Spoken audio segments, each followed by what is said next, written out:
과 생업에 늘 충만하시게 되길 주의 이름으로 축원드립니다. 제가 그 광고를 안 드렸어요. 올라오다 보게 되면 여러분 그 게시판에 잠옷실이 이렇게 바뀔 겁니다라고 했던 조그만 이렇게 그림이 있어요.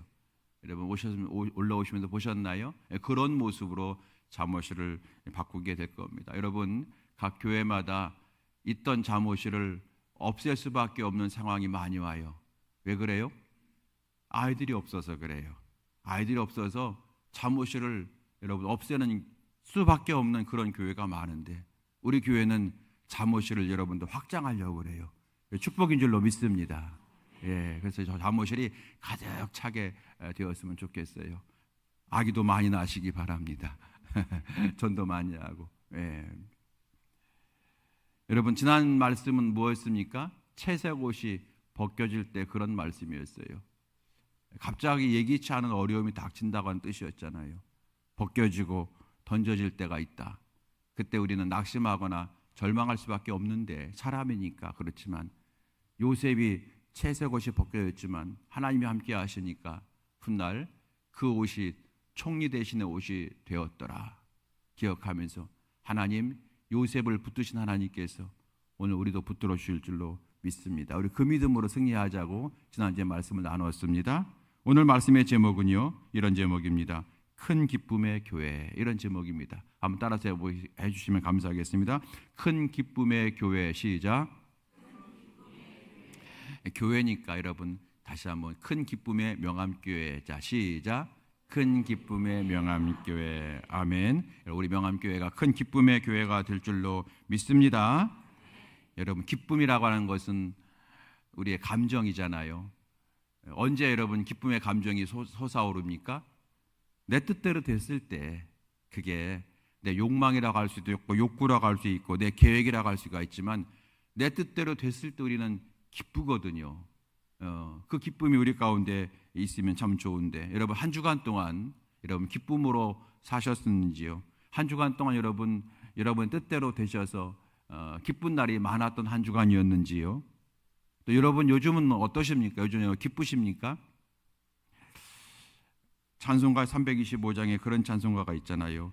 예수가 함께 계시니 시험이 오나 겁없네. 기쁨의 근원 되시는 예수를 위해 삽시다. 아시죠? 기쁨의 근원 되시는 예수래요. 예수님께서 우리에게 기쁨을 주신다는 뜻일 것이고 또 기쁨의 근원이라고 하는 것은 이 일이 정말로 내게 기쁨일지 또는 기쁜 것처럼 보이지만 사실은 기쁘지 않은 것인지 우리는 알 수 없어요. 우리는 지혜가 없으니까. 우리는 정말로 1분 뒤의 일을 모르니까. 그런데 예수님은 아시니까. 그러므로 기쁨의 근원이라고 하는 것은 예수님은 우리에게 기쁨 주시는 주님이시고 두 번째는 예수께서 말씀하시는 기쁨을 내가 따라가면 모든 일에 기쁨이 임할 것이라고 하는 뜻이 되지 않겠습니까? 오늘 여러분 우리에게 주님께서 너희들 인생에 기쁨이 있길 원한다. 그런 마음으로 오늘 말씀 주시는 걸 거고요. 두 번째, 이렇게 살면 돼. 이런 마음 품고 이렇게 살면 너의 삶에 기쁨이 샘솟을 거야 라고 하는 말씀이 오늘 말씀입니다. 여러분 오늘 말씀을 통해서 기쁨의 인생 될 수 있기를 바라고요. 또 기쁘게 신앙생활할 수 있기를 바라고요. 우리 명암교회가 기쁨의 교회가 되어지게 될 주의 이름으로 소망하며 축원드립니다. 여러분 우리 기쁜 거예요. 오늘 본문의 8절 말씀 보게 되면은 이렇게 기록되어 있어요. 8절, 그 성에 큰 기쁨이 있더라 그랬어요. 큰 기쁨이 있더라.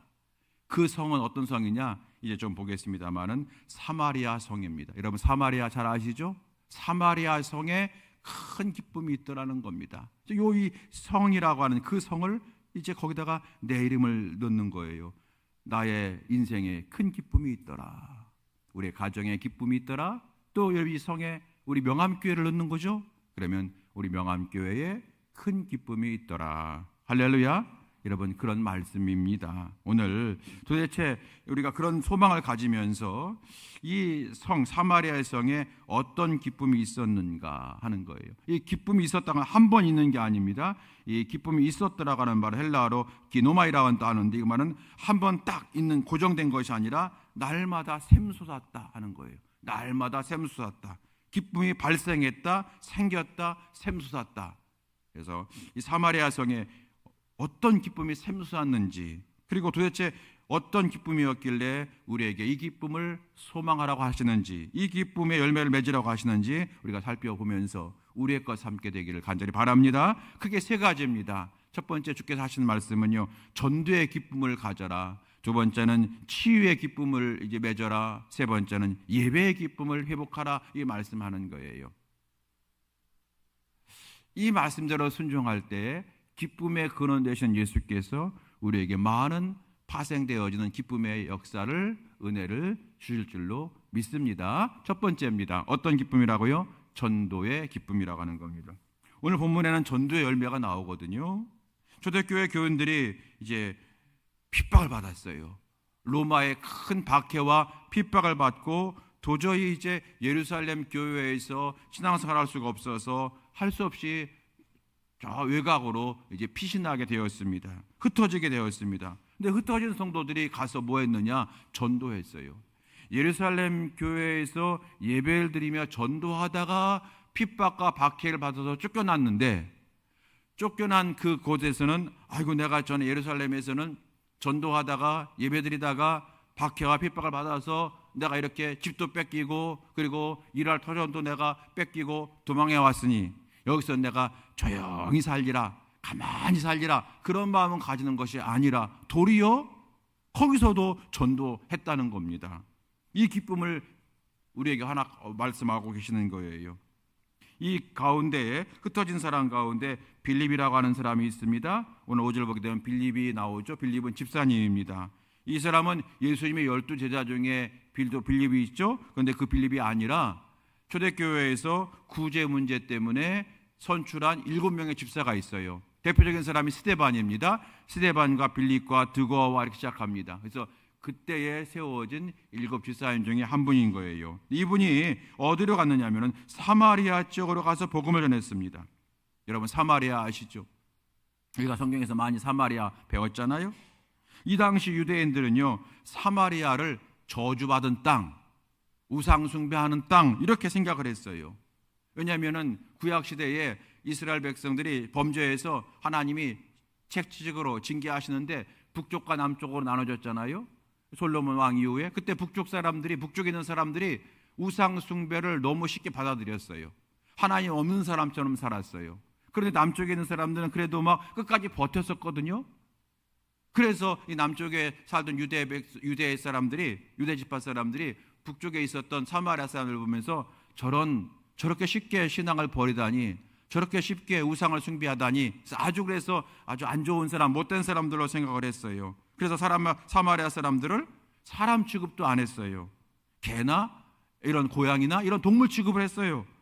그런데 반면에 사마리아 사람들은 저 잘난 척하는 사람들, 유대인을 향해서 저 잘난 척하는 사람들, 교만한 사람들, 그래서 서로 미워한 거예요. 같은 민족인데 서로 미워한 겁니다. 우리나라가 남과 북이 갈라지는 것처럼 그렇게 서로 미워한 거예요. 그렇기 때문에 그런 상황에서 이 빌립 집사님이 유대인입니다. 유대지파예요. 유대지파인 이 빌립 집사님이 여러분 사마리아에 가서 복음을 전하는 것은 이거는 보통 쉬운 일이 아니라는 거예요. 어려운 일입니다. 같은 유대인들에게는 왜 사마리아야? 비난받을 일이고, 또 사마리아 사람들에게는 왜 네가 와? 이렇게 배척을 받을 상황인 거예요. 그러므로 정신 이상자 아닌 다음에서야 유대인으로서 그렇게 사마리아에 가서 전도할 사람은 사실 없는 겁니다. 그럼에도 불구하고 빌립은 사마리아 땅에 가서 복음을 전했어요. 세상의 비난과 비판에 개의치 아니했습니다. 복음을 전한 겁니다. 예수님의 마음으로 복음을 전한 거죠. 은혜 받았으니까 복음을 전한 거죠. 내가 제자가 되었으니까 복음을 전하는 겁니다. 나아가 여러분 에디오피아 내시까지 복음을 전했다고 성경은 기록하고 있어요. 26절 이하에 보게 되면은 여러분 다음 주 금요일날 저녁에 볼 말씀입니다만은 에디오피아의 그러한 내시에게, 에디오피아에서 아주 고위 관리인데 이 사람이 내시예요. 이 내시에게도 복음을 전했다고 기록하고 있습니다. 여러분 이것도 우리가 가볍게 볼 일이 아닙니다. 내시에게 복음을 전했다. 에디오피아 사람이다. 에디오피아는 어디입니까? 북아프리카예요. 그래서 여러분 아무래도 이 선민 사상에 있던 유대인들이 좀 은근히 무시하는 사람들입니다. 우리가 성경에 나와 있는 구브로 사람, 니게르 이런 쪽에 있는 사람들이에요. 여기서 온 사람에게 복음을 전한다. 이건 여러분 쉬운 게 아닙니다. 왜냐하면 교만한 유대인이, 더구나 누구래요? 에디오피아 내시래요. 내시가 누군지 아시죠? 선천적으로 성불구자일 수도 있고 또는 후천적으로 여러분 그럴 수 있는데, 어쨌든 율법에 보게 되면은 내시는 가까이 하지 말라고 그랬어요. 왜냐하면 그 내시는 하나님께 저주를 받은 사람이라고 생각한 거예요. 선천적인 내시를 말하는 겁니다. 어쨌든 율법을 잘못해서 한 거지만 여러분, 이스라엘 백성들은 내시는 하나님께 저주를 받은 사람, 그래서 무슨 나병 환자 이런 정도의 사람으로 취급한 거예요. 그런데 그 사람한테 달려가서 복음을 전했다고 하는 거예요. 야, 여러분, 이 빌립이 전도했다고 하는 겁니다. 정말로 예수 그리스도의 명령을 온몸으로 실천하는 그리스도인이 되었던 거죠. 인류의 역사를 새롭게 한 사람이 되었어요. 여러분, 이 에디오피아가, 여러분 그거 아십니까? 전 세계에서 가장 먼저 우리나라는 기독교 국가야 선포한 나라가 에디오피아예요. 로마 이전에 훨씬 에디오피아입니다. 예, 여기 봐, 요 사람들이 바로 여기서 에디오피아 내시가 은혜를 받아서, 그래서 자기 나라에 가서 우리가 솔로몬 시대의 시바 여왕을 통해서 유대교를 받아들였는데, 내가 예루살렘에 갔더니 거기에 초대교회가 있었더라. 그러면서 거기에 빌립 집사라고 하는 사람을 내가 만났는데, 이 사람이 성경의 구약의 성경에 기록된 모든 이 말씀들이 다 예수 그리스도를 예시한 거고 예수 그리스도를 예표한 말씀이더라. 복음은 예수 그리스도다. 그래서 여러분, 에디오피아가 가장 전 세계 최초의 기독교 국가가 됐던 거예요. 그래서 여러분, 이 빌립의 전도는 역사를 새롭게 하는 전도가 되었다는 거예요. 여러분, 그래서 에디오피아가 얼마나 여러분 잘 살았는지 몰라요? 우리나라가 여러분 한국 전쟁 때 6.25 때잖아요. 우리나라를 도와준 유엔국 몇 개국이에요? 16개국이죠. 맞죠? 네. 그때 에디오피아가 있었잖아요. 그때까지만 해도 에디오피아는 기독교 국가로 정말로 그렇게 사랑을 실천하는 그런 국가였다는 거예요. 우리를 도와주러 온 그 국가예요. 그런데 1970년대 후반부터 공산화가 된 거예요. 참, 나라가 공산화가 되면 그래서 문제가 된 거예요. 이론은 정말로 그렇다고 좋은데 그 안에 들어가게 되면 완전 그들만의 독재가 있는 것이 공산주의거든요. 그래서 그때부터 나라가 점점 쇠퇴하기 시작하더니 지금은 이제 여러분 이슬람 국가가 되어지고 가장 못 사는 나라 중에 한 나라가 된 게 에디오피아인 겁니다. 이 빌립의 전도는 그러므로 한 사람을 전도한 것뿐만 아니라 그 나라를 살렸던 것이었다. 여러분, 이제 빌립이 이 사마리아에서 전도하는 모습을 우리에게 소개하는데 어떻게 소개하는지 보시겠습니다. 자, 5절 말씀 보겠습니다. 5절 6절 말씀 보겠어요? 함께 읽어보겠습니다. 5절 6절. 자, 시작. 빌립이 사마리아 성에 내려가 그리스도를 백성에게 전파하니 무리가 빌립의 말을 듣고 행하는 표적도 보고 한 마음으로 그가 하는 말을 따르더라. 아멘. 빌립이 사마리아 성에 내려가서 예수님을 전파했어요. 그랬더니 이 사마리아 사람들이 빌립의 말을 안 들을 줄 알았어요. 왜냐하면 말씀드린 대로 사마리아 사람들과 유대 사람들은 상극이거든요. 상극. 그러므로 듣지 않을 줄 알았는데 듣더라는 거예요. 그리고 한 마음으로 말에 순종하더라는 거예요. 사마리아에 믿는 자들이 많아지기 시작했다고 하는 겁니다. 여러분, 그러므로 교훈이 있어요. 우리가 전도할 때에 전도할 대상자를 미리 판단하는 어리석음을 범하면 안 된다는 겁니다. 저 사람은 내가 전도해도 예수 안 믿을 거야. 저 사람은 예수 안 믿을 거야. 미리 우리가 판단할 수가 있어요. 그러면 안 된다는 겁니다. 하나님이 역사하시고 하나님이 택하신 백성이면 우리가 전할 때 다 복음을 받아들이게 될 줄로 믿고 우리는 힘있게 전도하면 될 줄로 믿습니다. 받아들이지 않을 줄 알았던 사마리아 사람들이 말씀을 받아들이게 되어서 여러분 큰 기쁨이 시작되고 된 겁니다. 특별히 여러분 4절 말씀 보게 되면은 이런 말이 있어요. 4절 보십시오. 그 흩어진 사람들이 두루 다니며 복음의 말씀을 전할세. 두루 다니며 복음의 말씀을 전할세. 여러분, 이 말씀은요, 이게 무슨 뜻인지 아시죠? 가는 곳마다 복음을 전했다고 하는 건데, 원문을 보게 되면 이렇게 해석되어 맞아요. 어떻게 하냐면 이 사람들은 어디로 가든지 복음을 가지고 다녔다, 이렇게 해석해요. 맞아요. 복음을 가지고 다녔대요. 어디 가든지 복음 전할 준비를 하고 다니는 거예요.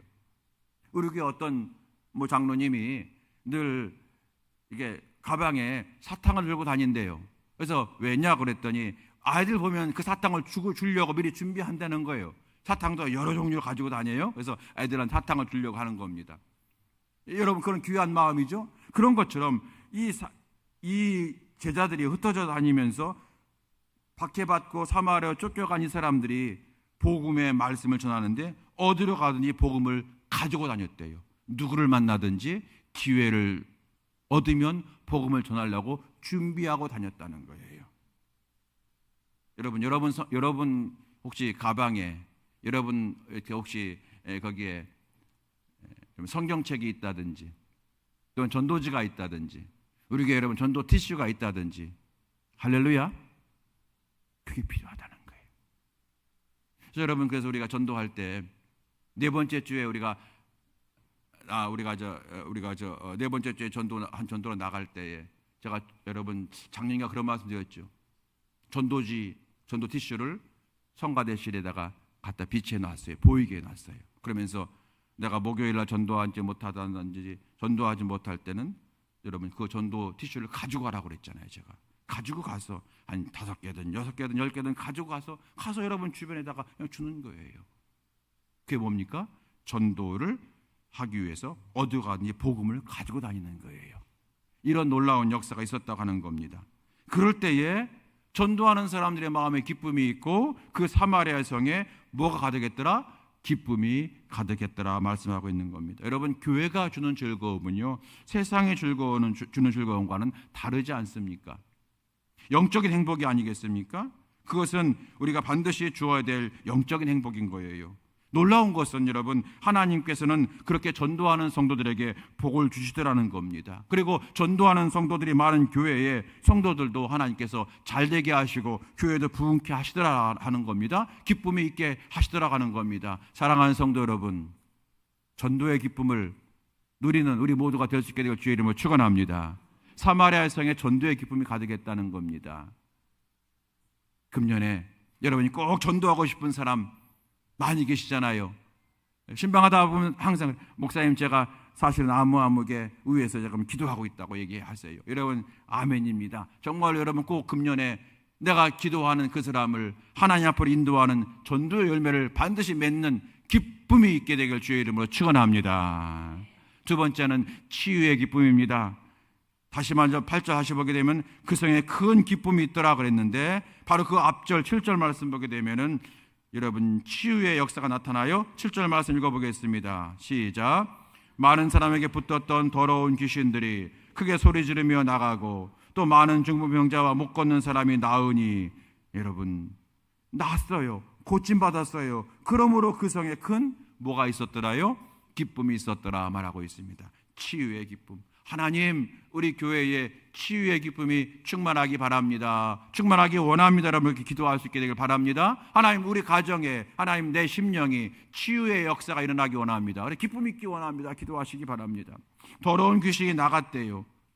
천지를 창조하신 하나님께서 말씀을 하시니까 더러운 귀신이 나가는 것, 그건 여러분 당연한 겁니다. 이상한 게 아닌 거예요.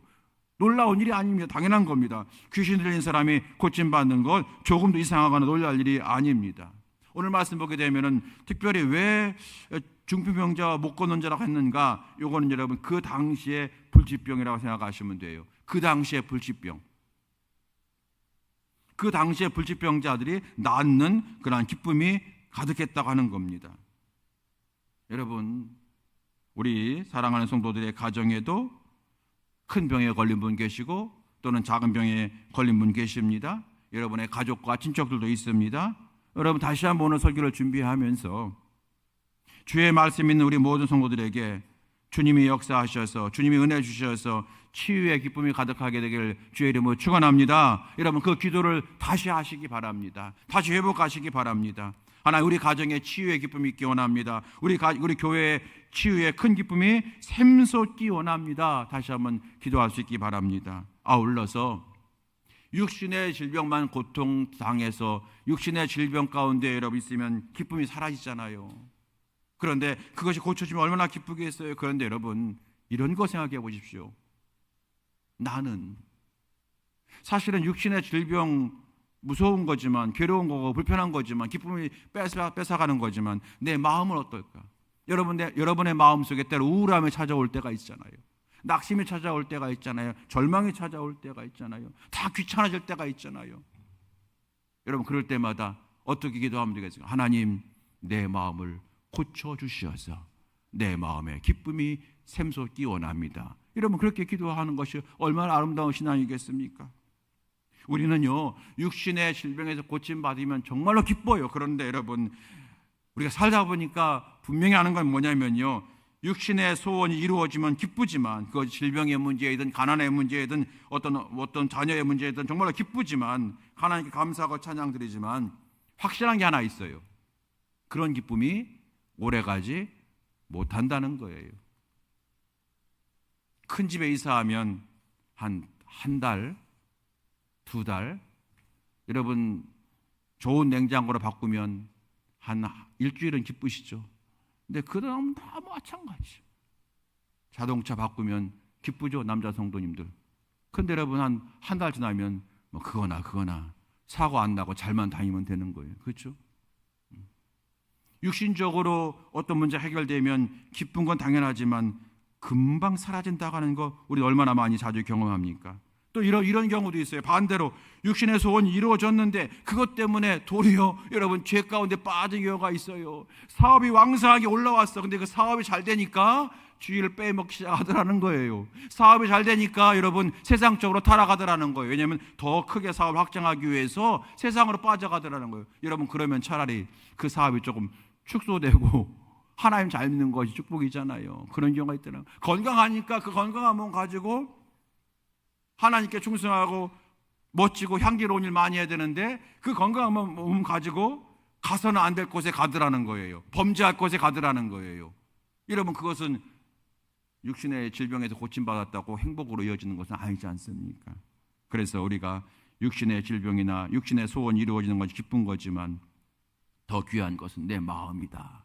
하나님, 내 마음을 날마다 새롭게 하시고 고쳐주옵소서. 여러분, 기도하시기 바랍니다. 어느 날은 제가 여러분 마음이 좀 우울하더라고요.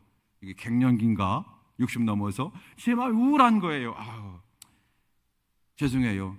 그냥 은퇴할까? 뭐 이런 생각 들더라고요, 여러분. 저도 갑자기 그런 생각 가끔 들어요. 은퇴할까 그냥. 근데 여러분, 그때마다 하나님께 하나님, 내 마음을 고쳐 주옵소서. 내 마음을 고쳐 주옵소서. 여러분, 그렇게 늘 한 주간 동안 살아갈 수 있기 바랍니다. 특별히 여러분, 신앙의 성도들은요, 구약성경에 보게 되면 엘리사라고 하는 선지자가 나오는데, 엘리사는 어떤 사람이냐면 많은 기적을 행한 사람입니다. 성경에서 엘리사만큼 여러분 기적을 많이 행한 사람은 드물 거예요. 그런데 엘리사가 나중에 죽을 병에 걸려요. 학자들은 해석합니다. 요즘식으로 말하면 암에 걸린 거예요. 그런데 여러분, 엘리사가 한 번도 하나님, 나의 병에서 고쳐주옵소서 기도하지 않았어요. 자기는 많은 사람들에게 정말로 큰 병, 작은 병, 여러분 우리가 알고 있는 뭐 수가성, 사르밧, 과부 다 엘리사. 그 엘리사가 여러분 그렇게 놀랍게 했는데 자기가 병에 걸렸을 때 고쳐달라고 하지 않았어요. 왜요? 엘리사는 알게 된 거예요. 이 땅에 오른 사람은 누구든지 죽음이라고 하는 관문을 거치고 천국 간다. 알았기 때문에 이 관문이 온 걸 안 거예요. 그러므로 하나님, 제가 이 병 낫게 해달라고 기도하지 않겠습니다. 이 병을 통해서 하나님이 낫게 하시면 내가 낫는 거고, 낫지 않게 하시면 그건 내게 저주가 아니라 천국 가는 것이니까 나는 하나님 어떤 경우에도 나는 받아들이겠습니다. 그렇게 기도했나 봐요. 그래서 엘리사는 자기가 병에 걸렸을 때에 낫게 해달라고 기도하지 않았다는 거예요. 천국에 대한 믿음이 있기 때문에 그런 거죠. 신약성경에 여러분 사도 바울도 마찬가지 아닙니까? 바울만큼 위대한 선지자가 어디 있습니까? 그런데 우리가 아는 것처럼 그 사람은 일생 동안 지병에 있었어요. 어떤 학자들은 안질이라고 하기도 하고 어떤 학자들은 간질이라고 해요. 여러분, 간질병이 뭔지 아시죠? 요즘 젊은 사람들은 간질병이 뭔지 잘 모르더라고요. 우리 어르신들 간질병이 뭔지 알잖아요. 어릴 때 교회 생활하다 보게 되면은 갑자기 여러분 멀쩡한 교회 청년이 갑자기 넘어져 가지고 막 발작을 하고 입에 거품을 물고 그런 간질병을 많이 있었어요. 저희 어릴 때는. 여러분, 바울이 그런 간질병에 있었다는 거예요. 바울이 처음엔 기도해서 하나님 이 병을 고쳐달라고 기도했어요. 그런데 어느 순간 그가 깨닫게 된 거예요. 이 또한 내게 은혜구나. 하나님이 주신 은혜가 큰데 그러면서 그때부터 그 병 고치면서 기도하지 않고 도리어 늘 하나님 기쁨으로 목회하게 달라고, 기쁨으로 사역하게 달라고 기도하게 되었잖아요. 나중에 바울이 고백했지 않습니까? 나를 겸손하게 하시려고 하는 주의 은혜였다. 여러분, 이처럼 우리에게 기쁨이라고 하는 것은 단순히 육신적인 질병에서 고침받는 건 당연히 기쁨이지만 그것만이 아니라 때로 내가 육신의 질병에서 고침받지 못한다 할지라도 그것은 못한 것이 아니라 하나님이 안 하신 거예요. 하나님께서 우리를 다른 길로 인도하시는 거예요. 때로 나를 겸손하게 하시려고 하시는 건지, 아니면 하나님께서 나로 하여금 너 이상 그만 고생하고 천국 와라 하시는 건지 그건 모르겠어요. 중요한 것은 하나님은 살아계시고 나를 사랑하시는데, 그러므로 내가 육신의 질병에서 고침받는 것만 기쁨이 아니라 마음의 질병에서 고침받는 것이 어쩌면 더 귀한 축복이고, 그리고 이 땅에 살아가는 동안에 주의 영광 돌리며 살아가는 것이 되게 큰 기쁨이다 하는 거예요. 이런 이 기쁨을 회복할 수 있게 되길 주의 이름으로 축원합니다. 그래서 마지막 이 사람들에게 주어졌던 기쁨이 뭐냐면 예배의 기쁨입니다. 예배의 기쁨. 7절 말씀 보게 되면은 또 많은 중풍병자와 못 걷는 사람이 나으니 그랬어요. 낫다는 거예요. 이 나으니가 여러분 이제 페파피오라고 하는 헬라어인데요. 이 단어에는 두 가지 뜻이 있어요. 하나는 뭐냐면 고침받다, 두 번째는 예배드리다 하는 거예요. 고침받다, 예배드리다. 두 가지 일을 가지고 있는 거예요. 그래서 이 사람들에게 여러분 예배의 기쁨이 회복되었다고 하는 겁니다. 충만했다고 하는 겁니다. 어떤 사람은 병에서 나아서 감사합니다 예배를 드렸을 것이고, 어떤 사람은 병에서 낫지 못했지만 그래도 하나님 내가 마음이 고쳐지고 영혼이 회복되었으니 감사하다고 예배 드렸던 심령이 되었겠죠. 예배드리다. 본질적인 기쁨입니다. 예배는 샘솟는 거예요. 육신의 질병에서 낫는 것 이상으로 비교할 수 없는 본질적이고 지속적이고 영원한 기쁨이 여러분 예배의 기쁨인 줄로 믿으시길 바랍니다. 사람과 여러분 짐승이 다른 것은 무엇입니까? 창세기 말씀에 의지하면은 생명이에요. 하나님께서 생명을 부어주시는 것이 사람이에요. 생명. 예배는요 내 생명이 회복되는 시간이에요. 생명이 회복되니까 여러분 예배가 거듭될수록 사람다운 사람이 되어지고 신앙인다운 신앙이 되어지고, 그러므로 하나님께서 허락하시는 기쁨의 성도가 되어질 줄로 믿습니다. 사도 바울처럼 감옥에서도 기뻐하는 사람이 되어지는 겁니다. 왜요? 생명이 회복되었으니까 하는 거예요. 수고하고 무거운 짐진 자들아 다 내게로 오라 내가 너희를 쉬게 하리라 말씀하셨지 않습니까? 이 세상 통틀어서 어떤 나이나 성별이나 직업에 관계없이 자기만의 짐을 지고 살아가는 것이 인생이라는 뜻이겠죠. 짐진 자들아 그랬어요.